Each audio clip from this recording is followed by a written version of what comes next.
Muy buenas tardes. Gracias por conectarse a esta nueva capacitación dirigida a funcionarios de atención primaria de salud en la estrategia de testeo, trazabilidad y aislamiento. Contarles que estas charlas son organizadas por el Ministerio de Salud y se realizan a través de Hospital Digital, quien brinda el apoyo técnico y humano para hacer posible este encuentro. El día de hoy nos acompaña Camila Gotelli, quien es enfermera de la Universidad de los Andes y jefe de proyecto del Programa Nacional de Residencias Sanitarias del Ministerio de Salud. Les recordamos que pueden hacer preguntas durante toda la exposición enviándolas a través del chat. Estas serán recopiladas por nuestros moderadores para ser respondidas por nuestra expositora al final de su exposición. La charla además quedará grabada y luego será subida al canal de YouTube de Hospital Digital. Camila, cuando quieras puedes comenzar.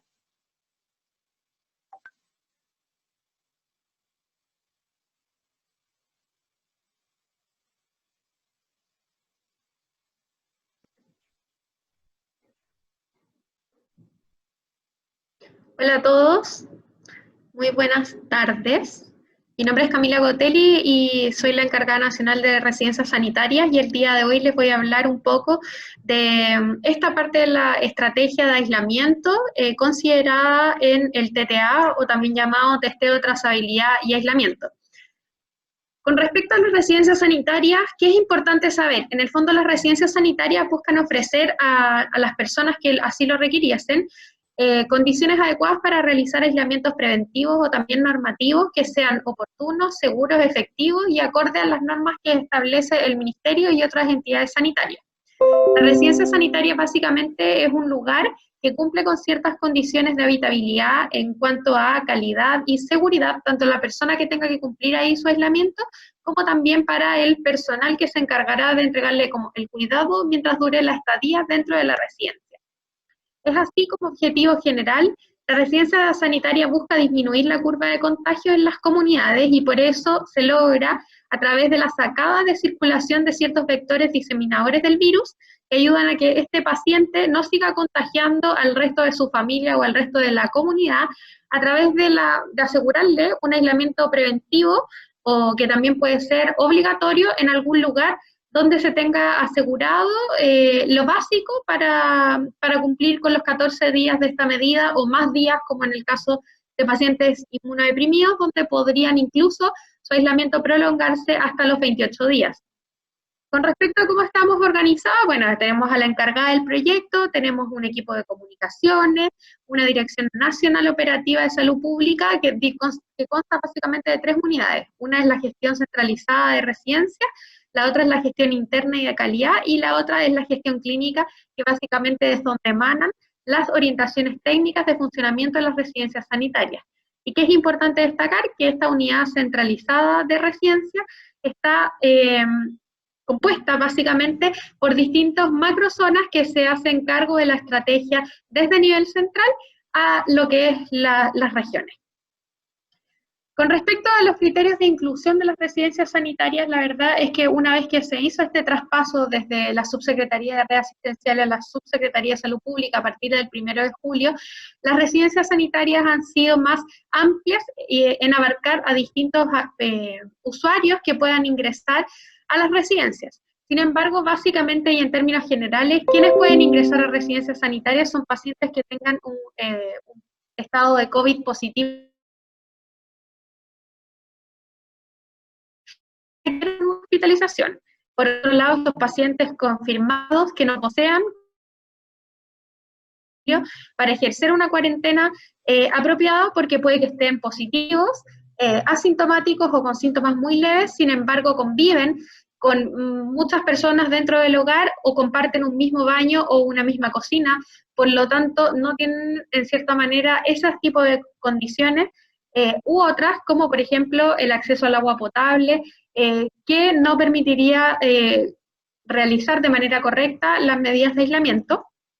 También las personas con sospecha de contagios que no cuentan con condiciones de habitabilidad necesarias para el aislamiento apropiado. aquellas personas con COVID positivo que hayan infringido las medidas de aislamiento, que tengan que ingresar en el fondo no por una voluntad propia, sino por mandato sanitario a la residencia. Personas también identificadas como casos sospechosos, que están como notificados como alto riesgo, también ingresan los casos probables, y también aquellos funcionarios de salud que por sus funciones que se encuentran en constante y directa exposición al virus, necesiten el ingreso. Cuando me refería a que estamos siendo más inclusivos dentro de las residencias sanitarias es porque hemos incluido algunos grupos especiales o también llamados grupos de riesgo a las residencias, entre ellos usuarios con patologías de salud mental compensadas y que sea comprobable este estado, adultos mayores con dependencia leve a moderada, ya que por supuesto, como bien saben, las residencias sanitarias brindan un servicio de hotelería en el cual las habitaciones están cerradas, y por lo tanto no se tiene una supervisión directa de cada usuario, por lo tanto debemos proveerle a este tipo de usuarios una atención que sea segura, y para esto muchas veces necesitamos articular con la presencia de cuidadores informales, como, que son los que habitualmente se hacen responsables del cuidado de los adultos mayores, o también de algunas entidades que nos apoyan en la contratación de cuidadores formales a través de Senadis o Senama según corresponda. Por eso también aplica este concepto para las personas con aquella discapacidad leve a moderada. También aceptamos a los grupos familiares. En el fondo es importante transmitirle a los usuarios que probablemente al querer ingresar a una residencia no debe separarse de su hijo o de su hija, a menos que ellos decidan por la situación de caso índice o de contacto estrecho tener una separación, pero puede ser dentro de la misma residencia. También hemos aceptado y aceptamos a las embarazadas, a niños y adolescentes que tengan o presentan algún tutor responsable, a usuarios con patologías crónicas pero que también estén compensadas, y también pacientes en diálisis. ¿En qué vamos a hacer énfasis? En el criterio de exclusión, que básicamente son dos, o una es un criterio de exclusión y la otra es básicamente una idea de residencia sanitaria. Básicamente aquellos que no pueden ingresar son aquellos que tengan signos o síntomas agudos, que estén asociados a una descompensación de su patología crónica de base o alguna otra condición aguda que requiera de la evaluación en un servicio asistencial, que por supuesto no va a ser provisto en la residencia sanitaria. Las residencias sanitarias como premisa son una extensión del domicilio del usuario y no una extensión hospitalaria. En ningún caso la residencia sanitaria pretende ser un centro de salud, porque para eso tenemos los distintos centros de salud que forman parte de las redes asistenciales, desde la atención primaria con sus distintas articulaciones, ya sea el SAPU, ya sea el SAR, o básicamente el hospital, que pudiese ser el destino de los usuarios. ¿Con qué servicios cuentan las residencias sanitarias? Las habitaciones cuentan con baños completos y privados, y cuando no es esto posible, que la verdad lo hemos evidenciado en uno o dos casos particulares, la residencia debe disponer de un baño completo por cada 4 personas con aseo intermitente entre uno y otro. Las habitaciones cuentan en general con televisión y acceso a internet, además de la calefacción, la correcta iluminación, y lo que les vamos a asegurar además como un plus o valor agregado a los usuarios es que le vamos a controlar al menos los signos vitales cada 12 horas, y lo va a acompañar un equipo de salud básicamente conformado por un técnico paramédico y una enfermera, según la extensión de la residencia sanitaria y según la cantidad de camas disponibles que tenga, de un equipo de salud en el fondo 24/7. Además, las residencias sanitarias le van a proveer a los usuarios alimentación de 4 veces al día, la cual está distribuida básicamente en desayuno, almuerzo, once y cena, y esta comida se le lleva a los usuarios directamente a sus habitaciones con utensilios o cubiertos desechables. Y como les comenté, entonces consta del desayuno, almuerzo, once y cena, y básicamente aquellos grupos de riesgo, como por ejemplo una mujer embarazada, también puede contar con colaciones dentro de las residencias. ¿Qué es importante con respecto a la información que les estoy entregando hoy día? Es que debemos derribar mitos. En el fondo, muchas veces la gente no tiene el conocimiento y la oportunidad de saber que la residencia sanitaria es gratuita, que no discrimina entre un grupo poblacional, ya sea FONASA o ISAPRE, que va a estar en una habitación en el hotel, no en una pieza compartida con algún usuario que no conozca, que se les va a prever las 4 comidas diarias gratuitamente, y que también el traslado, ya sea para el ingreso o para el egreso al alta a su domicilio, va a estar cubierto. ¿Qué se le debe pedir al usuario? Y se le debe informar siempre que debe llevar su ropa para los días que tenga considerada realizar el aislamiento en la residencia, también sus útiles de higiene personal y también sus medicamentos. ¿Por qué es tan importante hacer énfasis en los medicamentos? Porque muchos usuarios piensan que la residencia sanitaria, ser un centro como de salud, la residencia le va a prever los medicamentos de patologías crónicas. Sin embargo, los pacientes saben que sus medicamentos son proporcionados en la canasta de atención primaria de la salud y por lo tanto se les debe hacer énfasis que debe contar con estos medicamentos para ingresar a la residencia. En cuanto a la solicitud de ingreso, bueno, como vimos anteriormente, acá está el número del call center. Básicamente una persona que quiere ingresar a residencia sanitaria lo que hace es llamar al 800-726-666 y decirle en el fondo a los usuarios que por esta vía puede ser que ellos lo hagan de manera directa, pero también APS tiene la opción de derivar de forma directa a sus usuarios sin tener que decirles que vayan a través de la línea 800. ¿Cómo puede ser esta articulación? Enviando un correo desde la APS, en el fondo, a rsmetropolitana@minsal.cl, donde nosotros tenemos estos macrozonas de la región metropolitana que van a estar respondiendo a las solicitudes. En general, las solicitudes se responden dentro del horario más hábil, entre las 8 y 8 de la tarde. Sin embargo, igual hay solicitudes que se van a responder durante la noche, sobre todo vía telefónica, pero el traslado efectivo de los usuarios se hace en el día, porque la verdad es que no queremos exponer a los usuarios que a las 2, 3, 4 de la mañana anden ingresando a la residencia, a menos que sean infractores, por ejemplo, de un cordón sanitario que necesiten ingresar en el fondo de forma forzosa a través de las Fuerzas Armadas o de orden público. ¿Qué deben enviar?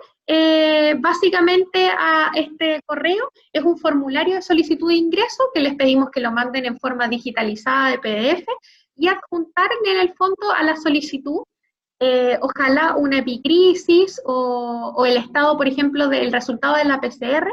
Epicrisis médica se refiere básicamente a las derivaciones que nos hacen desde SAPU, por ejemplo, o desde redes como el hospital o clínicas privadas, ya que efectivamente si el paciente viene posteriormente a una hospitalización, es importante conocer cuál es su estado de salud para ver si también califica con los criterios de ingreso a la residencia. Cuando hablábamos de signos y síntomas de descompensación, básicamente hablamos de una frecuencia respiratoria aumentada sobre 25, una saturación que en residencia sanitaria no se admite en menor a 95%, y esto no es porque queramos instalar una medida de sesgo, sino que netamente sabemos el avance de la patología COVID y que básicamente los pacientes desaturan en corto periodo de tiempo, y recién estamos dotando a varias de las residencias de las 151 que hay disponible con más de 5.000 usuarios ingresados al día de hoy, de equipos de oxigenoterapia para hacer estos rescates, y muchas veces estos pacientes que ingresan saturando límite 91, 92, son aquellos que se descompensan y no necesariamente tenemos una respuesta rápida del SAMU, que va a depender de múltiples factores para la sacada de los pacientes, y estos pacientes probablemente van a tener un riesgo mayor de ingreso a la residencia que incluso estando en su domicilio.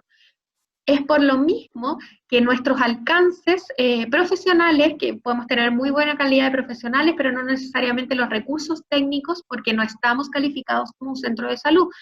Por lo tanto, la residencia sanitaria, vuelvo a insistir, es la prolongación del domicilio, y por esto tenemos que ser muy cuidadosos en las postulaciones de los usuarios que hacemos para que se pueda concretar su ingreso. Pero básicamente entonces es llenar este formulario, indicar también en el correo si cuentan con un traslado propio. Hay municipalidades o APS que te dicen, yo tengo un traslado, yo lo puedo llevar, tú solo dame el cupo, y el correo la respuesta es inmediata. Pero si efectivamente no tienen apoyo con el traslado, el usuario se suma a las listas de traslado diario de Seremi, que básicamente se hacen en 2 tandas, uno en la mañana y uno por la tarde, y eso va a depender un poco la hora de que envían el formulario a la hora que efectivamente el usuario se va a trasladar. Por eso la verdad es que la sugerencia siempre es hacer, no porque nos acomode más, sino que la mayoría de las solicitudes que tengan de ingreso durante la mañana, para que ojalá el ingreso de ese paciente se realice lo antes posible a la residencia, máximo en la tarde, pero del mismo día. Esto es básicamente una estructura de cómo podrían solicitarlo. En el fondo mandan este correo a RS Metropolitana, dicen necesito cupo para el señor tanto, necesito además traslado porque en el fondo no cuento con esa misión y adjunto el formulario.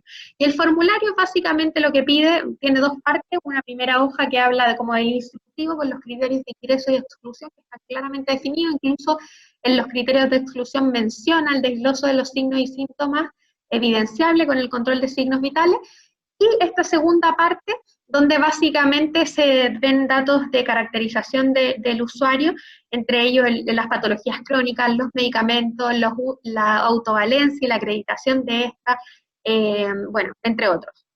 Que es importante decir que a los grupos especiales, efectivamente, a veces nuestra UGCR, según el caso, al ser profesionales de la salud, solicitan información adicional. Por ejemplo, si nos ponen paciente secuelado de ACV, pero no tenemos más antecedentes, muy probablemente van a recibir un llamado a la UGCR o un correo donde se les diga que necesitamos acreditar que el paciente tiene cierto grado de autovalencia, ya que si no es autovalente, necesitamos ver si el paciente va a poder ser acompañado de algún familiar responsable, porque claramente en la residencia, en una habitación cerrada, se nos puede caer y podemos no tener una supervisión de esto. Y si es que no está la opción y el adulto mayor, por ejemplo, está solito y no tiene un cuidador domiciliario, nosotros podamos articular con las entidades que consideremos pertinentes, ya sea el SENAMA o el SENADIS, para ver cuál es la mejor solución a este usuario, si efectivamente lo podemos ingresar con un cuidador contratado, formal, o si vamos a tener que articular con el servicio de salud de alguna otra manera para su derivación, según corresponda. Los contactos de los gestores, básicamente de la metropolitana, tenemos a Sebastián García, que además es el coordinador de los distintos macrozonas, así que por eso también yo les ponía ahí que en casos de extrema urgencia, la verdad es que es mucho más fácil llamar por teléfono y decir, tengo a este paciente ahora y si no lo traslado, en el fondo puede contagiar a mucha gente, así que efectivamente lo pueden postular. También Catalina González, Paulina Guajardo, y así tenemos distintos encargados según la macrozona que necesitamos gestionar. Para contarles un poco la oferta de la región metropolitana en cuanto a residencias sanitarias, actualmente tenemos 20 residencias sanitarias habilitadas con un total de 2.500 camas totales, lo que la verdad es que hace que la oferta sea bastante amplia. Me van a decir muchos por qué no tenemos una residencia en esta comuna o en la otra, y básicamente es por la disponibilidad hotelera. Quiero que sepan y transparentar que no todos los hoteles quieren participar dentro de la estrategia de residencias sanitarias, porque efectivamente tienen miedo con respecto al contagio y al manejo finalmente de usuarios COVID o no COVID. Entonces, básicamente, la oferta es mucho más limitada en lo que creemos. Muchas veces decimos, hoy en tal región tenemos 15 hoteles, como ninguno va a querer participar, nos pasa, ¿ya? Entonces, en el fondo, es básicamente lo que hemos ido abriendo y cerrando según la oferta hotelera, según las condiciones de infraestructura también que tiene que contar, como mínimo un hotel para operar también como residencia sanitaria, pensando en que además de tener usuarios y familias completas y grupos especiales, vamos a tener funcionarios de la salud desempeñando sus labores ahí. Con respecto al reporte nacional diario, hasta el día de ayer, es importante mostrarles un poco cómo se mueve la ocupación, y aquí me gustaría centrarme en la última columna del factor de ocupación real, que es aquel que considera las camas que se van inhabilitando en la medida que van ingresando los pacientes, lo cual es muy dinámico, por supuesto, porque muchas veces las altas son en la mañana, muchos ingresos que se producen durante el día, entonces depende de los cortes y los momentos en que vayamos tomando y analizando los datos. Pero sí contarles que hay regiones que están absolutamente copadas casi, la Araucanía, los lagos, en el fondo Ñuble, están siempre bordeando el 90% de la ocupación, y la verdad es que no llegan al 100%, porque en la medida que llegan a sobre el 85 al 90% de ocupación, vamos aperturando nuevas residencias con el fin de nunca agotar la oferta para los usuarios. Cuando me dicen en la metropolitana si tenemos tantas camas disponibles y nos piden, por ejemplo, abrir otras residencias sanitarias por comuna, la verdad es que el factor de ocupación ahí no nos acompaña mucho, y hemos visto que en las últimas semanas, también con el cambio de los estados, el paso a paso y la transición, hemos tenido una disminución importante en los ingresos a residencias sanitarias, y por eso también es tan importante reunirnos con ustedes hoy, que son las entidades, creo, más importantes en la derivación de los usuarios a residencia sanitaria para cumplir con el aislamiento dentro de la estrategia del TTA y contarles en el fondo que básicamente el factor de ocupación real de residencia sanitaria casi siempre está cercano al 56, 58, 60%, en su mejor momento llegó al 80%, con alrededor de 5.000 usuarios diarios en residencias. Para terminar y finalizar, me gustaría darles el testimonio del CEFAM Alhué, que básicamente es el que durante los meses anteriores más pacientes ha derivado a usuarios a residencia sanitaria. Muy buenas tardes, mi nombre es Victoria Viera, trabajadora social de CEFAM Alhué, donde nosotros con mi equipo Loreto Silva somos las encargadas de derivar a los usuarios y usuarias de la comuna a residencia sanitaria. ¿Cuál ha sido nuestra experiencia respecto a esta temática? ¿Ya? Comenzamos primero dar cuenta de que conocemos a nuestro territorio, quienes nos derivan los usuarios para poder derivarlos, en este caso, a las residencias sanitarias cumple un rol fundamental el facilitador, ya los centros respiratorios, en este caso kinesiólogos, médicos y profesionales de la salud, donde nos exponen, ya sea usuarios con sintomatología y que observen y conozcan el caso de que es complejo que puedan realizar el debido aislamiento en su hogar, se deriva a nosotros los trabajadores sociales, se expone este beneficio que es residencia sanitaria, que en base a nuestra experiencia hemos cambiado el concepto de decir residencia sanitaria, sino que también hablamos con el usuario y decimos, ¿sabes qué? Tenemos esta oportunidad de derivarnos a un hotel donde van a contar con las condiciones para hacer una adecuada cuarentena, un adecuado aislamiento para proteger su salud y estar bien, ¿ya? En nuestra experiencia del usuario que ha tenido este mal concepto de residencia sanitaria, si lo requiere necesariamente, vamos a la visita domiciliaria, protegido, informamos los beneficios que tiene ser derivado a este lugar, y damos este acompañamiento de informar de que queremos que ellos estén bien. Esa es la prioridad para nosotros como funcionarios de salud, para el usuario. Ya hemos derivado aproximadamente 42 usuarios, los cuales han tenido éxito en la residencia, y estos también, al egresar de la residencia, han comentado a sus pares cuál ha sido su experiencia respecto de la residencia. Hemos tenido 3, 4, 5 hoteles donde han sido derivados, que han tenido una buena atención, han tenido prestaciones de médico, kinesiólogo, y esto se ha replicado con sus pares. Ya en Alhué tenemos condiciones de hacinamiento, problemas de vulnerabilidad, donde nos preocupa enormemente, y esta instancia de residencia ha sido fundamental para nosotros. Así que agradecidos desde acá de la comuna de Alhué, les damos nuestra experiencia. Muchas gracias. Hola, buenos días. Mi nombre es Loreto Silva, soy trabajadora social del CEFAM Alhué.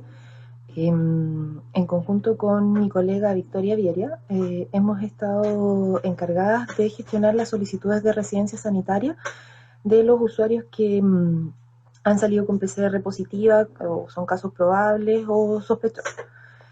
Bueno, una vez que nuestros usuarios se les toma el examen, lo que nosotros hacemos como equipo es tomar contacto telefónico con ellos para hacer un levantamiento de necesidades y hacer una evaluación de las condiciones habitacionales para ver si es que les permiten o no hacer un efectivo aislamiento. ¿Ya? Todo esto forma parte de nuestra estrategia de trazabilidad que se ha conformado como a través de todos estos meses.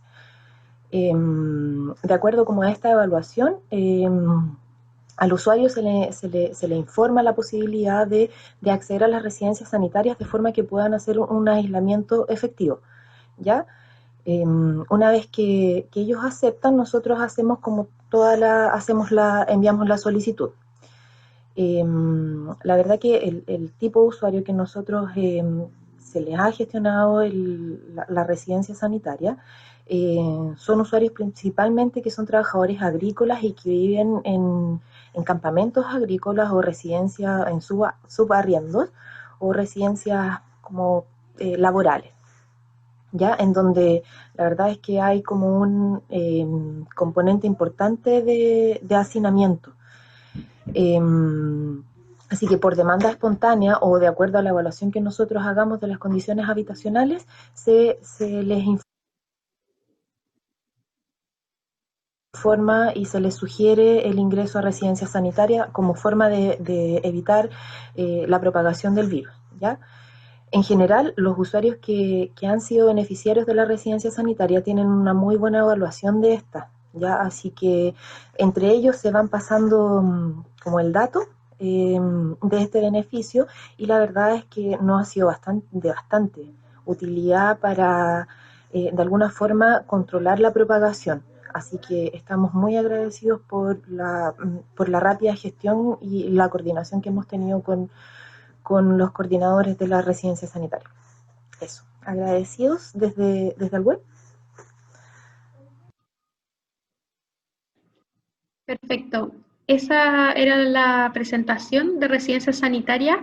No sé si hay algunas preguntas que podamos resolver en forma inmediata, ya que quizás más ratito me tenga que salir, que podamos resolver. Muchas gracias, Camila, por tu excelente presentación y también por los testimonios que nos pudiste mostrar. Tenemos un par de preguntas. Mira, la primera es saber si es que las personas adultos mayores necesitan un diagnóstico de autovalencia o el formulario de Bartel aplicado. Mira, la verdad es que es discutible. Ahora van a salir los documentos de los grupos especiales en residencia sanitaria. Básicamente lo que tenemos que apuntar es a saber que nosotros queremos darle al usuario un beneficio y no ponerlo en más riesgo estando a puerta cerrada en una residencia. Entonces va a depender un poco de la acreditación de esto. En general les pedimos certificados de autovalencia si es que es un equipo médico o un equipo de profesionales de salud que presentan al paciente.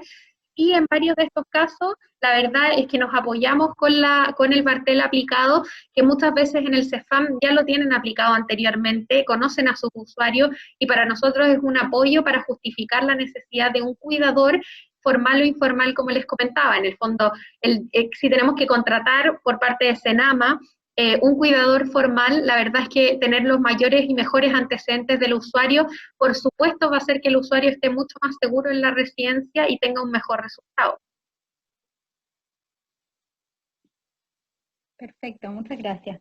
Otra pregunta dice, ¿se han contemplado los traslados de vuelta desde las residencias hacia sus domicilios una vez que termina el proceso y el periodo de aislamiento?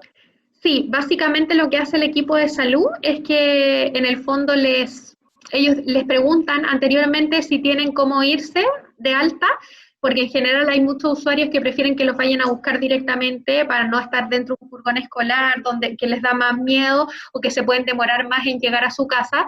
Entonces lo que hacen es muchas veces elegir la vía de salida propia o si no cuentan con traslado, también entran dentro de la movilización de Seremi, que tiene más de 40 furgones, y a ellos se les envían, los funcionarios de salud les envían como las altas programadas para el día, y a aquellos que no cuentan con traslados para poder retornar a sus hogares. Perfecto, muchas gracias. Otra pregunta dice, ¿las personas en situación de calle pueden optar a una residencia sanitaria?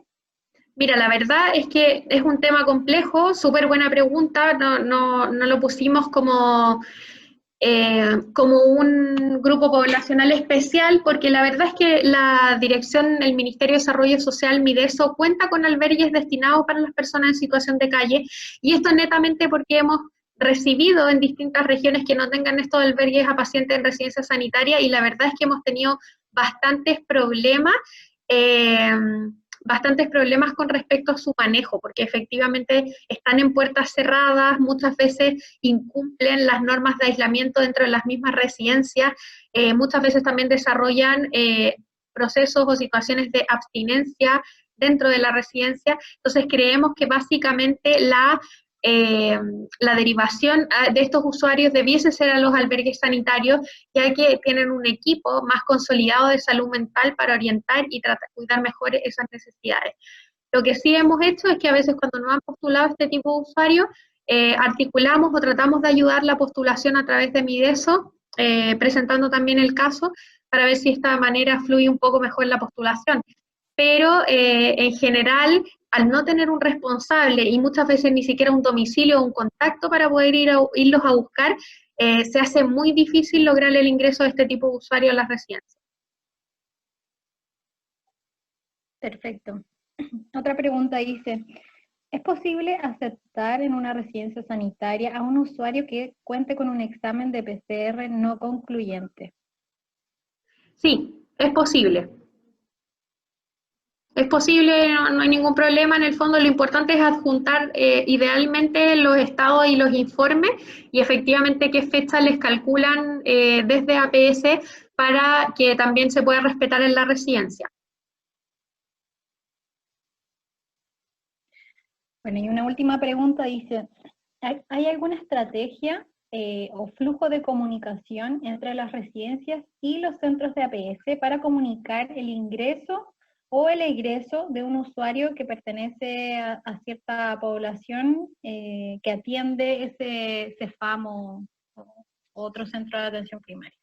Sí, la verdad es que no sé si existe, o sea, no es que no sé si existe, en el fondo se articula directamente con cada CEFAM que nos ha postulado a los pacientes y muchas veces, bueno, básicamente dentro del TTA, la trazabilidad y el seguimiento de los pacientes sigue siendo una actividad de la APS. Entonces lo que sigue haciendo APS es llamar a sus usuarios en las residencias para saber si efectivamente cómo siguen en el aislamiento y hacerles el seguimiento y el registro oportuno. Lo que sí ha pasado es que cuando saben de esa residencia o necesitan algo más formal, se comunican con esta residencia donde yo les mostré la oferta que había disponible, o se comunican a través de la UGCR en el fondo de los macrozonas de la metropolitana para poder contactarlos. Y esa sería la vía también. En el fondo, si quieren tener mayor información, puede ser a través del mismo correo donde los gestores podrían ayudar a articular. Súper. Muchas gracias, Camila, entonces, por haber participado hoy día con nosotros y también por la disposición a responder cada una de las preguntas. Queremos dejar entonces para continuar a la enfermera Constanza Gamboa, quien es profesional de coordinadora de testeo, trazabilidad y aislamiento de la Seremi de Salud de la Región Metropolitana. Hola, buenas tardes. Les voy a poner mi presentación.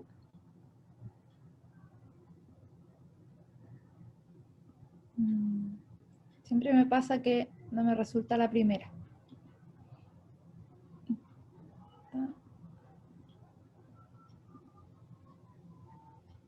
Espérenme un poquito.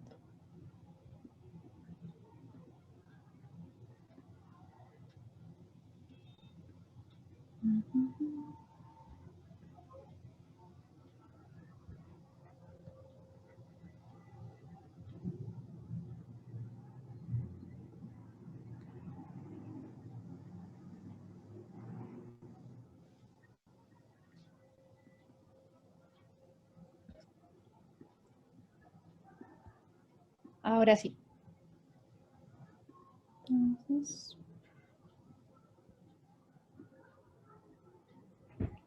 bueno, como decía Ana, mi nombre es Constanza Gamboa, yo soy funcionaria de MinSal, pero en estos momentos estoy en la Seremi de Salud, viendo el tema de la estrategia de testeo, trazabilidad y aislamiento, y es súper importante para nosotros poder hoy día llegar a usted a través de Hospital Digital, principalmente porque uno de los puntos importantes de la estrategia es el aislamiento, y si logramos un aislamiento seguro también podemos contribuir a cortar la cadena de transmisión. Yo les quiero mostrar más que nada cómo estamos hoy día en la región metropolitana y alguna otra información que nos podría servir y ojalá incentivarlo a que se haga mayor cantidad de derivación a la residencia sanitaria, ya que vimos que la cantidad de personas que entra es alrededor de solamente un 33%. Ya la ocupación de los establecimientos es solo eso. Entonces esta es la curva de incidencia que tiene la región metropolitana hasta la semana 36, que se cumplió el sábado recién pasado, y podemos ver entonces que tuvimos un pico entre la semana 22 y 23, que corresponde más o menos a julio, y que esto ha ido en franca disminución durante el último tiempo, y por eso la razón de que se hayan liberado algunas comunas de cuarentena, transición o a paso 3. Esto es importante, ¿por qué? Porque vamos viendo cómo sigue el curso de la epidemia y qué también es lo que nos puede pasar.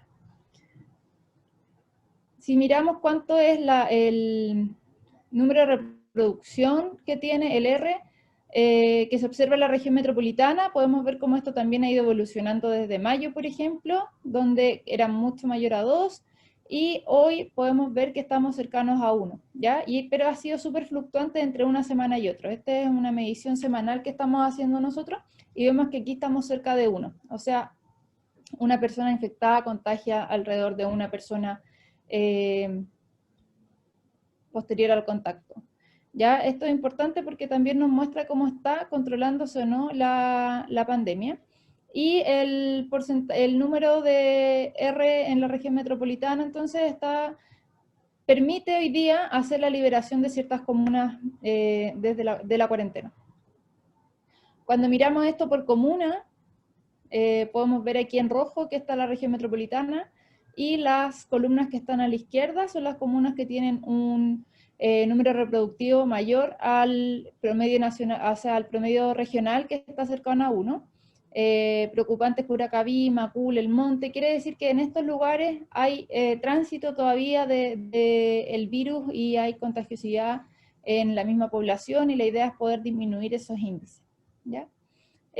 Aquí está el web, que a pesar de que tiene una alta incidencia, ha disminuido considerablemente su R, y también queremos atribuirlo igual un poco a poder hacer ese aislamiento. Ellos tienen la complicación de tener hoy día por tema agrícola estos campamentos de temporeros, y es importante poder disminuir ahí o cortar la transmisión dentro de esos mismos lugares. Pero aquí va lo preocupante, y por qué también quisimos hacer esto y queremos reforzar el tema de el aislamiento, y de que podamos utilizar las residencias sanitarias para disminuir este contagio, y también asegurar que las personas dentro del grupo familiar se contagien. Ya hoy día podemos ver que la mayor contagiosidad se da dentro de los grupos familiares, porque la cuarentena la hacen todos juntos finalmente. El aislamiento lo hace la persona positiva, pero también se aísla en el mismo lugar sus contactos estrechos y no se corta la cadena de transmisión. Esto es preocupante. Países que están meses antes que nosotros, que empezaron mucho antes el contagio y la pandemia, y su ola fue en meses anteriores al nuestro, en su época de invierno, vemos que tienen segundos brotes, y que incluso los segundos brotes han sido mayores que los primeros. Ya aquí vemos el caso de Holanda, que se ha mantenido, el caso de Japón, que es mucho mayor al de la primera ola, y el caso de Australia, que también nos muestra un alza importante en el número de casos. Esto también es a la fecha del 7 de septiembre, no es hace poquito, muy poquito. ¿Ya? Entonces esto es preocupante en estos países, pero también lo podemos ver en Estados Unidos, donde nunca se bajó mucho de su primera ola y está ya en una segunda. Gráfico similar al de Rumanía. Cuando vemos España y Francia, vemos que tienen esta forma de U tradicional, y podríamos decir que nosotros nos encontramos en esta meseta, no sé qué tan marcado en comparación a España, que aquí lo tiene bajito, pero nunca hemos logrado llegar a los inicios de la pandemia, y nos encontramos en esta meseta donde tenemos la oportunidad de seguir disminuyendo los casos, o definitivamente se nos van a disparar. Y ahí lo importante es la estrategia de testeo, trazabilidad y aislamiento que les estaba contando, que las comunas han tenido han estado haciendo muchos esfuerzos, principalmente en lo que es la trazabilidad y el seguimiento de los casos, pero también en el testeo. Hay un testeo masivo, podríamos decir que más del 60% de los tests que toman las comunas en promedio en relación a BAC, a la búsqueda activa de casos, y eso es bastante. Lo que es bueno porque nos permite encontrar a las personas asintomáticas que puedan estar contagiando. Entonces, les muestro de nuevo esta curva solo para mostrar que estamos en esta parte de acá abajo como España, como Francia, pero que es la oportunidad que tenemos para o disminuirla o aumentarla. Yo creo que todos también además tenemos el miedo o la sospecha de qué pueda pasar posterior a esta fiesta de 18 de septiembre. Acá mi idea es mostrarles cómo está la comuna. Posiblemente ustedes han visto algunos mapas de calor, o cómo está la región en realidad. Este es un mapa de la región metropolitana, principalmente de su zona urbana, y podemos ver mediante el mapa de calor donde se está concentrando la mayor cantidad de casos, y donde tenemos que poner nuestro esfuerzo no solo en el testeo y la trazabilidad, sino también en fomentar ese aislamiento. Y podemos ver que, por ejemplo, Lo Prado, Puente Alto, comunas que no han salido de cuarentena, tienen una mayor concentración de casos que otras comunas, ¿ya? Y también podemos ver acá en el sector oriente cómo ha disminuido el número de casos. De repente hay algunos clústeres en función de establecimientos o de grupos, pero en las comunas que les mencionaba hay una concentración que no ha disminuido, que es constante. De hecho ese círculo de Quilicura también es constante, y que nos demuestra que podemos hacer esfuerzos para poder hacer este aislamiento. Bueno, un poco para repetir, el testeo es la primera etapa, que puede ser a través de la consulta médica, porque consultó un paciente con síntomas, o a través de la búsqueda activa de casos que nos permite identificar a los asintomáticos. En este círculo de acá, la idea es mostrar que esta es una oportunidad de poder enviar a las personas a residencia sanitaria, tal como dijo la Camila Gotelli anteriormente, ¿ya? Nosotros podemos trasladar a las personas que están sospechosas hasta la espera de resultados. Así que ese es un espacio que podemos usar desde la atención primaria para solicitar el traslado, principalmente en personas que identifiquemos que viven con personas de riesgo, adultos mayores, niños inmunodeprimidos, u otras patologías, o que viven verdaderamente en lugares en que no es posible realizar el aislamiento. No tienen más de un baño, comparten espacios comunes, no hay más habitaciones en el hogar como para poder hacer un aislamiento de la persona que resulta positiva. En este círculo entonces se encuentra el aislamiento, donde lo que vamos a encontrar es que las personas pueden pasar su aislamiento en 3 lugares, ya sea hospitalizado, que esperamos sea el menor de los casos, en residencia sanitaria o en su domicilio. Sin embargo, es responsabilidad también nuestra, del equipo de salud que nos desempeñamos en la atención primaria o en otro tipo de establecimientos, porque también se pueden trasladar personas que son dadas de alta desde hospitales, el poder identificar si la persona efectivamente puede o no realizar un aislamiento seguro en su domicilio. Bueno, esta foto la puse más que nada para que nos demos cuenta que puede haber una persona en toda esta aglomeración que tenga coronavirus y que pueda estar transmitiendo el virus sin que nosotros sepamos, y por eso son necesarios reforzar las indicaciones de aislamiento físico, de distancia física, la verdad, de lavado de mano y del uso de mascarilla. Esto es para reforzar el contagio, que una persona puede contagiar alrededor de 10 personas. La característica de este virus es que es muy contagioso, más que lo grave, porque podemos ver que la gravedad se da principalmente en edades extremas, en personas con polipatologías o con alguna característica particular, pero básicamente es muy contagioso, y si yo no corto este contagio, vemos que existe este aumento de casos, y va a ser así hasta que no encontremos, o no encuentren, porque no la voy a encontrar yo posiblemente, no encuentren una vacuna que permita señalar que la transmisión se detiene. Este gráfico lo puse más que nada para que podamos tener presente que la cuarentena ha impactado en la movilidad de las personas, pero que ahora estamos en otra etapa, que es de sacar las cuarentenas y de pasar a otras etapas de mayor movilidad. Esto es un estudio que hace la Universidad la Universidad del Desarrollo, que va actualizando semanalmente en función de los teléfonos celulares y de la movilidad que existe en relación a dónde se encuentran las personas que tienen teléfono celular, que ellos tienen consignado por comuna, y cómo este celular a través de las antenas pueden ir observando, se mueve entre comunas, ¿ya? Les dejé acá abajo y después van a tener disponible la grabación por si quieren mirar sus comunas específicamente, ya que está disponible este análisis por cada una de las comunas. Entonces lo que vemos acá es que durante el mes de marzo disminuyó la cantidad de personas que estaban movilizándose en la región metropolitana. Sin embargo, vamos viendo que a medida que ha pasado el tiempo, esta es la última semana de agosto, se ve un ligero aumento, posiblemente en términos numéricos es mucho más amplio que este índice. En esta gráfica podemos ver cómo sí ha aumentado exponencialmente en el último mes.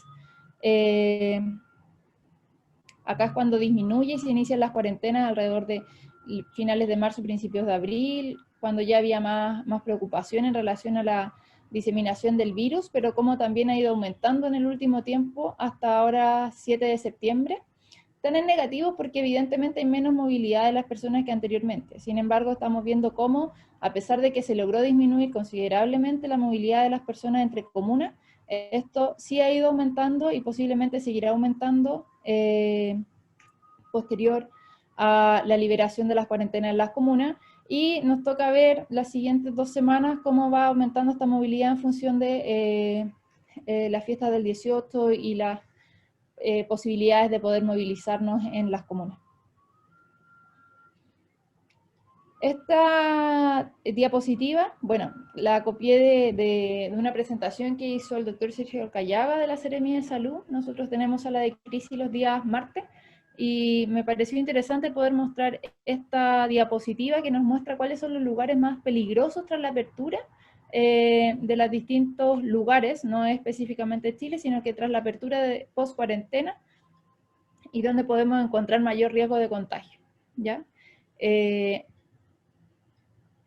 en ese contexto, la idea de esta presentación y de la presentación de Camila anteriormente, es poder también incentivar al traslado de personas a residencia sanitaria, a que exista esta indicación del equipo de salud que se desempeña en la atención primaria. Alguien preguntaba si era necesario solo la evaluación médica. La verdad es que en atención primaria sabemos que el índice de Bartel o cualquier otra medición es posible realizarse por otro profesional, por enfermeras, o también hay evaluación de kinesiólogos, de los trabajadores sociales, como veíamos en los videos. Entonces, la verdad, más que haya un certificado médico que indique la autovalencia de la persona, es que un profesional de la salud capacitado pueda dar veracidad de esa condición, ¿ya? Entonces es importante el traslado. Hoy día tenemos la posibilidad de trasladar a todas las personas que comentaba la Cami con algunas limitaciones, pero esas limitaciones son principalmente relacionadas a patologías agudas o descompensadas, crónicas descompensadas, que indiquen que no necesita un traslado a residencia, sino que necesita atención médica, o a otras dificultades como la que se señalaba de personas en situación de calle, que de repente es más complejo, o con algún tipo de adicción detectada. Pero podemos hacernos estas preguntas en el territorio, en la atención primaria, cuando estemos con la persona, cuando vayamos a hacer la visita domiciliaria, o incluso aquellos profesionales que están trabajando hoy día en la trazabilidad de las personas, y poder saber cuál es su condición sociosanitaria y si esta permite o no que la persona pueda hacer un aislamiento en su hogar, ¿ya? Por ejemplo, si la persona es mayor de 60 años y tiene antecedentes mórbidos, esta persona es una persona de riesgo, pero si está compensada puede entrar a una residencia sanitaria sin ningún problema, ¿ya? Es importante que estas poblaciones son de riesgo, y de repente si es que en el hogar no hay personas que puedan cuidarla, por ejemplo, una persona mayor de 60 con o sin antecedentes mórbidas, compensada, pero que vive con una persona que hoy es el caso índice, es mejor que lo podamos sacar a una residencia y cumpla su aislamiento como contacto estrecho, por ejemplo, ¿ya? Si yo vivo solo y no tengo redes de apoyo, también es una buena opción la residencia sanitaria, principalmente porque primero considerar que estamos enfermos y que estamos con el virus y podemos ser sintomáticos o no, pero cuando somos sintomáticos también es un poco complejo poder estar solo, sin alguien que nos apoye, que nos pueda también ayudar en el tema de la alimentación, por ejemplo, o que nos pueda proveer de insumos básicos. Si es que yo no conozco a mi vecino, si soy extranjero y recién llegué y no conozco a nadie, es preferible que podamos también dar esa opción de una residencia sanitaria. Si vive con personas de alto riesgo en salud para COVID, también sería interesante poder trasladar a esas personas y sacarlas del domicilio por el riesgo que significa, al igual que en la primera pregunta, para las personas que tienen un alto riesgo de salud, ya sean personas mayores, personas con polipatología, o que vivan definitivamente con muchas personas en el mismo hogar. Si tienen acceso a una habitación individual con baño privado, esto es importante. Nosotros, al menos yo los meses anteriores, estuve trabajando con la Camila Gotelli en residencia sanitaria y veía más el tema territorial, previo a que empezaran el testeo, la trazabilidad y el aislamiento desde la atención primaria. Y nos tocaba ir mucho a los domicilios y las habitaciones individuales con baños privados son muy escasas. Yo diría que muy poca gente tiene acceso a eso y principalmente muy poca gente tiene acceso a una habitación individual. Muchas veces las personas viven parejas en el mismo domicilio o comparten con el hijo la misma habitación. Entonces ahí es complejo y podemos quizás hacer algo al poder sugerir la derivación. Y si cuenta con ingresos que le permitan tener alimentación suficiente y calefacción durante el aislamiento. Bueno, ahora va a ser un poco más de calor, pero principalmente es en función de si yo estoy 14 días sin poder trabajar, porque estoy ejerciendo una licencia médica, en función de si soy caso o si soy contacto estrecho, pero si tengo la capacidad de que con lo que hay en mi casa poder alimentarme, o con los recursos que tengo, hay muchas personas que viven al día y que no pueden optar a acceder a suministros básicos sin trabajar, también es recomendable poder solicitar una derivación a residencia, ¿ya? También es importante porque cuando la persona vive al día y no tiene recursos para poder sustentarse, la persona, su familia, independiente de si yo estoy enfermo, si estoy sin síntomas, posiblemente voy a salir a trabajar. Y ese es un vector para poder seguir contagiando. Entonces yo creo que ustedes lo tienen más claro que yo, que es una situación súper compleja y que se repite en muchos lugares, ¿ya? Lo importante es poder hacer esta identificación, si la persona puede o no puede realizar su aislamiento en el hogar, y las puertas de la residencia sanitaria están abiertas a todos, a aquellos que no pueden realizar su aislamiento en el hogar, pero también a todos aquellos que nosotros podamos identificar que es posible sacarlos de su residencia, del entorno, y garantizar la seguridad de sus casas. La gente, el mayor riesgo, o sea, el mayor miedo que tiene posiblemente a dejar su casa sola. Y ahí nos hemos dado cuenta también cómo estamos como sociedad en relación al cómo trabajamos junto a nuestros vecinos, cómo nos comunicamos y cómo podemos también hacer como esta cadena de seguridad en función de nuestros hogares, nuestra gente, nuestra familia. Así que bueno, esa es una de las problemáticas que tenemos para poder lograr una mayor cobertura en las residencias. Así que básicamente, y yo para terminar, porque creo que esta es mi última diapositiva, ¿sí? Poder incentivar y llamarlos a que confíen en la estrategia de residencia sanitaria. Había una consulta que hizo Ingrid en uno de los chats en función de cuál era la diferencia entre que estuviera administrada por redes o por salud pública. La verdad, posiblemente no hay, o posiblemente ustedes sí las visualizan, pero principalmente fue por temas que escapan a las explicaciones que nosotros podamos dar acá. Sin embargo, sé que el esfuerzo que se está haciendo desde el equipo de residencias sanitarias del nivel central ha sido un gran esfuerzo para que funcionen para que la gente esté segura, la gente esté con cuidado, con cuidadores si es que necesita cuidadores, y armar esas redes que de repente teníamos un poco abandonadas con servicios que de verdad nos pueden prestar la mano, como es Mideso, en este sentido como es Senama y como es Senadis también para algunas ocasiones, ¿ya? Así que eso, no sé si hay algún tipo de preguntas. Voy a dejar de compartir para que nos veamos las caras. Muchas gracias, Constanza, por tu presentación y por el interesante tema que tú manejas.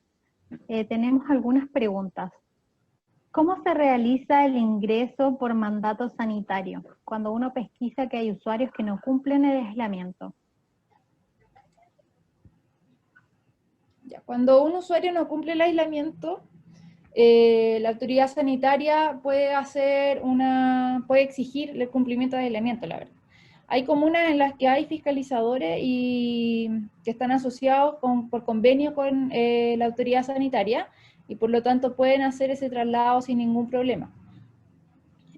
Ahora también en la resistencia de la gente, la que también complica un poco. Ha sido complejo en la región metropolitana poder hacer, no sé, como más obligatorio el hecho de trasladar a alguien a una residencia, pero se puede hacer, siempre se puede. Yo me acuerdo haber estado en San Antonio, por ejemplo, y haber trasladado a personas en el cumplimiento de cuarentena, pero acompañada, por ejemplo, de carabineros en esa oportunidad. O sea, la persona está incumpliendo dos cosas, está incumpliendo tanto el mandato de la autoridad sanitaria de realizar este aislamiento, y también está incumpliendo el Código Penal, poniendo en riesgo la salud de las demás personas. Entonces, en una acción conjunta con carabineros se puede trasladar sin ningún problema. Ahora, el problema puede ser la resistencia que exista de la persona, y va a ser un poco más complejo, pero se puede. En ese mismo contexto, ¿el usuario entonces puede negarse a entrar a una residencia sanitaria? Sí, puede negarse a un usuario a entrar a una residencia sanitaria. Hoy día no es una obligación a que la gente se traslade contándole que es una residencia, que comprenda cuál es la importancia de ser trasladado a una residencia sanitaria, pero no existe una forma de obligar a alguien que está en su casa haciéndolo. La autoridad sanitaria sí tiene la forma de hacer, sin embargo, las directrices y la orientación en función a esto y en lograr una mayor adherencia también de las personas, no usar como esa fuerza coercitiva de que debemos trasladarte y lo vamos a hacer, sino que invitar a la gente y tratar de ganar como ese espacio de confianza en función de qué es lo que se espera de la residencia. En caso del mandato sanitario, el mecanismo para realizarlo sería a través de la APS, dando aviso a la Seremi o directamente a Carabineros. Es que tenemos dos situaciones ahí distintas. O sea, si me preguntan a mí qué es más rápido, yo creo que es más rápido dar aviso a Carabineros. O sea, una persona en incumplimiento de cuarentena está incumpliendo el Código Penal, y por tanto Carabineros sí puede hacer acciones. Ahora, hay un oficio que salió en marzo, en que si un carabinero detecta a alguien incumpliendo cuarentena, y ellos lo pueden hacer porque tienen el listado de las personas que deben cumplir cuarentena que se les da desde Interior, deben hacer un llamado a Seremi de Salud para que Seremi llegue al lugar y haga un sumario sanitario. Pero es complejo también que la Seremi, que tiene las cosas programadas posiblemente un día antes, llegue más rápido que Carabineros al lugar donde se detecte el incumplimiento de la cuarentena. Así que al menos la recomendación es que primero se intente con los fiscalizadores comunales o con los carabineros del plan cuadrante o del lugar donde estén, que posiblemente llegaran más rápido, pero de todas formas nosotros, si nos llegan denuncias de incumplimiento de cuarentena, lo que haremos va a ser ir al día siguiente posiblemente a evidenciar si la persona está o no en ese incumplimiento, ¿ya? Y si, por ejemplo, la detectan que está trabajando, también se puede ir directamente al lugar en que se sabe que está trabajando la persona. Así que esos son los canales. Los canales son más que nada la Seremi de Salud o carabineros, y en su efecto los fiscalizadores municipales, que también están disponibles en la mayoría de las comunas de la región metropolitana. Súper. Agradecemos entonces a ambas expositoras por la claridad de sus presentaciones. Muchas gracias por haber aceptado la invitación a participar, y también agradecer a toda la gente que se pudo conectar el día de hoy. Queremos dejarlos invitados entonces a que puedan revisar el video de esta capacitación y de muchas otras en el canal de YouTube de Hospital Digital, y también para que estén atentos a nuevas invitaciones a otras sesiones de capacitación. Muchas gracias, que estén muy bien. Gracias a ustedes. Chao, chao. Gracias.